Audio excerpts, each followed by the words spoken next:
Hello दोस्तों, तो स्वागत है आपका हमारे चैनल एसएससी क्लासेस 247 पे। मैं मोहित आज आपके लिए लाया हूँ 24 अप्रैल के करंट अफेयर्स के कुछ नोट्स जो आपकी आगामी परीक्षा के लिए बहुत महत्वपूर्ण होंगे। तो चलिए चलते हैं अपनी क्लास की तरफ। यदि आप हमारे चैनल पर नए हैं तो हमारे चैनल को सब्सक्राइब कीजिए। तो हमारा आज का पहला क्वेश्चन है, मध्य एशिया में चीन की पहुँच। मध्य एशिया वर्तमान में हाल चर्चा में है। हाल ही में चीन ने C+C5 समूह की बैठक आयोजित की है, जिसमें चीन और 5 मध्य एशियाई गणराज्यों अर्थात उज्बेकिस्तान, कजाकिस्तान, ताजिकिस्तान, तुर्कमेनिस्तान और किर्गिस्तान ने भाग लिया है। ये मध्य एशियाई के 5 देश हैं।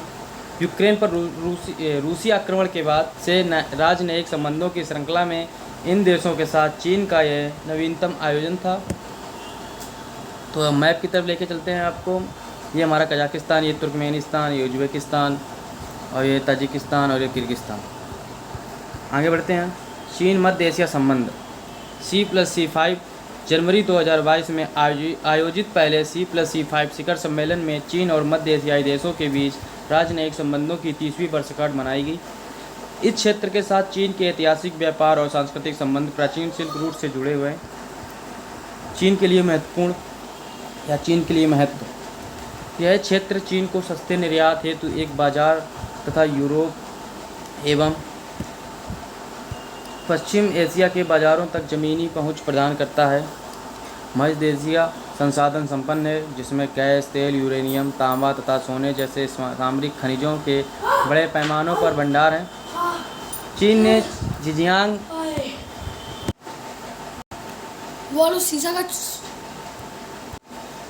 प्रांत क्षेत्र में शांति सुनिश्चित करने के लिए इन देशों के साथ अपने संबंधों को भी प्राथमिकता दी, जो मध्य एशिया के साथ अपनी सीमा बनाता है। BRI और निवेश। चीन बेल्ट एवं रोड इनिशिएटिव के माध्यम से एशिया में भारी निवेश कर रहा है, जिसमें तेल, यूरेनियम, गैस, परिवहन, डिजिटल प्रौद्योगिकी और हरित योजनाएं भी शामिल हैं। चीन अब इस क्षेत्र का सबसे बड़ा प्रमुख व्यापारिक साझेदार है। इस देश के सभी क्षेत्रों को परिवहन एवं रसद योजनाओं हेतु चीन के बंदरगाहों से जोड़ने के लिए बातचीत चल रही है।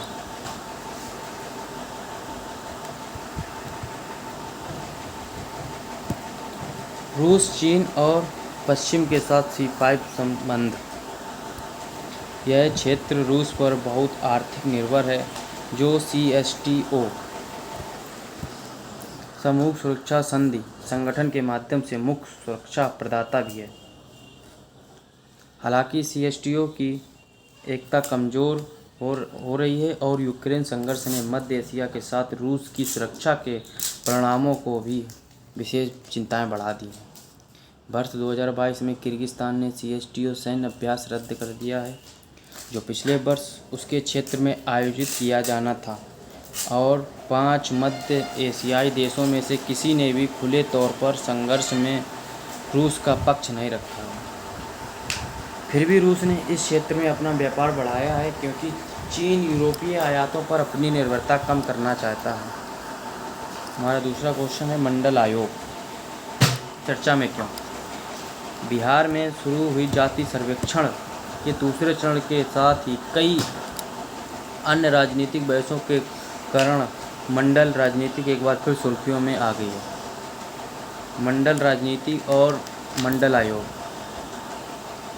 मंडल राजनीति का आशय 1980 के दशक में से उभरे ऐसे राजनीतिक आंदोलन से है, जिसमें सरकारी नौकरियों एवं शैक्षणिक संस्थानों में सामाजिक एवं आर्थिक रूप से वंचित समुदायों, विशेष रूप से OBC को शामिल करने पर बल दिया गया है।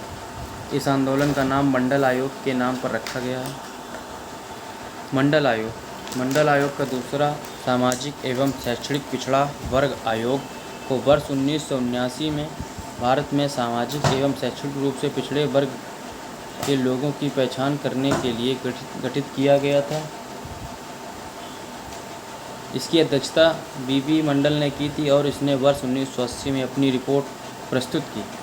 वर्ष 1990 में इसे लागू किया गया था। इस रिपोर्ट से पता चलता है कि देश की 52% आबादी ओबीसी से संबंधित है। प्रारंभ में आयोग ने तर्क दिया कि सरकारी सेवा में आरक्षण प्रतिशत को इस प्रतिशत से मेल खाना चाहिए। हालांकि यह MR बालाजी बनाम मैसूर राज मामले 1963 में सर्वोच्च न्यायालय के फैसले के खिलाफ गया, जिसने 50% की सीमा निर्धारित की और SC/ST के लिए पहले से ही 22.5% आरक्षण था। इसके लिए ओबीसी के लिए आरक्षण 27% पर सीमित कर दिया गया। आयोग ने गैर हिंदुओं के बीच पिछड़े वर्ग की पहचान की। मंडल आयोग की सिफारिशें।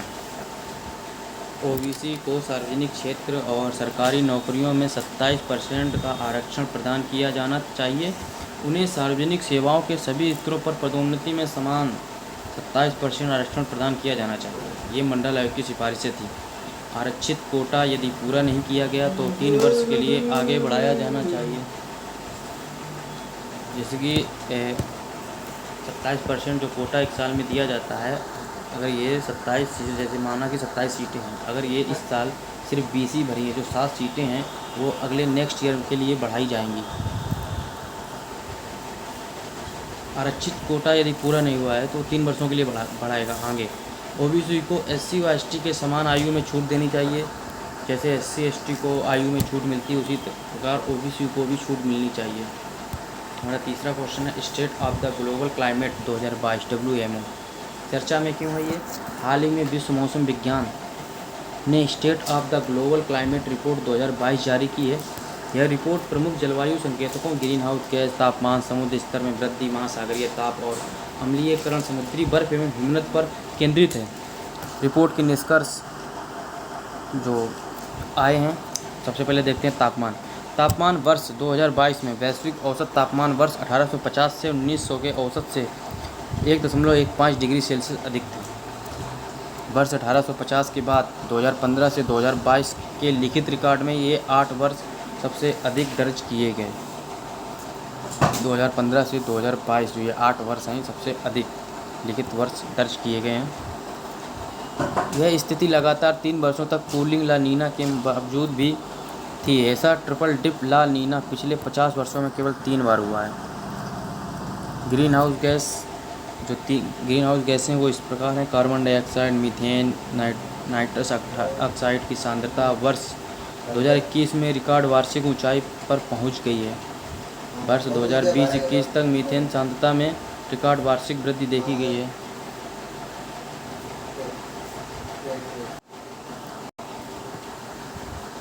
विश्व मौसम विज्ञान संगठन। विश्व मौसम विज्ञान संगठन 192 देशों की सदस्यता वाला अंतर सरकारी संगठन है। भारत भी इस संगठन का सदस्य देश है। इसकी उत्पत्ति अंतर्राष्ट्रीय मौसम विज्ञान संगठन से हुई है, जिसे वर्ष 1873 के वियना अंतर्राष्ट्रीय मौसम विज्ञान कांग्रेस के बाद स्थापित किया गया। 23 मार्च 1950 को WMO कन्वेंशन के अनुसमर्थन द्वारा स्थापित WMO मौसम विज्ञान परिचालन, जल विज्ञान तथा इससे संबंधित भूभौतिकी विज्ञान हेतु संयुक्त राष्ट्र की विशेष एजेंसी बन गया। इसका हेडक्वार्टर जिनेवा में है। चौथा क्वेश्चन है हमारा उड़ान 5.0 योजना। चर्चा में क्यों है? हाल ही में सरकार ने क्षेत्रीय संपर्क योजना उड़ान के 5वें चरण की शुरुआत की है, जिसका थीम है उड़े देश का आम नागरिक। परिचय। इस योजना की शुरुआत नागरिक उड्डयन मंत्रालय द्वारा क्षेत्रीय हवाई अड्डे के विकास और क्षेत्रीय कनेक्टिविटी बढ़ाने के लिए की गई। यह योजना 10 वर्षों के लिए लागू है। इसका उद्देश्य दूरस्थ और क्षेत्रीय इलाकों के लिए हवाई संपर्क एवं यात्रा, दूर दराज क्षेत्रों में पर्यटन का विकास, आम लोगों को सस्ती दरों पर हवाई यात्रा। इसकी मुख्य विशेषताएं: योजना के अनुसार एयरलाइंस को सभी सीटों के 50% के लिए 2500 रुपये प्रति उड़ान प्रति घंटे का मूल प्रतिबंध निर्धारित करना चाहिए। भागीदार राज्य सरकारें, केंद्र शासित प्रदेश और पूर्वोत्तर राज्यों के अलावा जहां योगदान 10% होगा, इस अनुदान में 20% हिस्सा देगी। योजना के पूर्व चरण, जो इससे पहले चरण आ चुके हैं कि 5.0 है, इससे पहले 4 चरण हो चुके हैं। चरण 1 को वर्ष 2017 में लॉन्च किया गया, जिसका उद्देश्य देश में अनुपयोगी और असेवित हवाई अड्डों को शुरू करना है। चरण 2 को वर्ष 2018 में लॉन्च किया गया था, जिसका उद्देश्य देश के अधिक दूरस्थ और दुर्गम हिस्सों में हवाई संपर्क बनाया जा सके। तीसरा चरण 2018 में आया, जिसमें देश पहाड़ी एवं दूर दराज के क्षेत्रों में हवाई क्षेत्र बढ़ाने के लिए ध्यान केंद्रित किया गया। चौथा चरण 2019 में आया, इसमें द्वीपों और देश दूरस्थ क्षेत्रों को जोड़ने पर ध्यान केंद्रित किया गया था। इस योजना की उपलब्धि 2022 के आंकड़ों के अनुसार यह योजना टियर 2 और टियर 3 शहरों को किफ़ायती हवाई किराए पर उचित मात्रा में हवाई संपर्क प्रदान करने में सक्षम रही। परिचालित हवाई अड्डों की संख्या वर्ष 2014 में 74 से बढ़कर 141 हो गई। उड़ान योजना के तहत 58 हवाई अड्डे, 8 हेलीपोर्ट और 2 वाटर एरोड्रम सहित 68 अल्पसेवित से असेवित गंतव्यों को जोड़ा गया। उड़ान ने देश में 425 नए मार्गों की शुरुआत के साथ 29 से अधिक राज्यों केंद्र शासित प्रदेशों को हवाई संपर्क प्रदान किया। यह योजना में 1 करोड़ से अधिक लोगों को इसका लाभ मिला। धन्यवाद।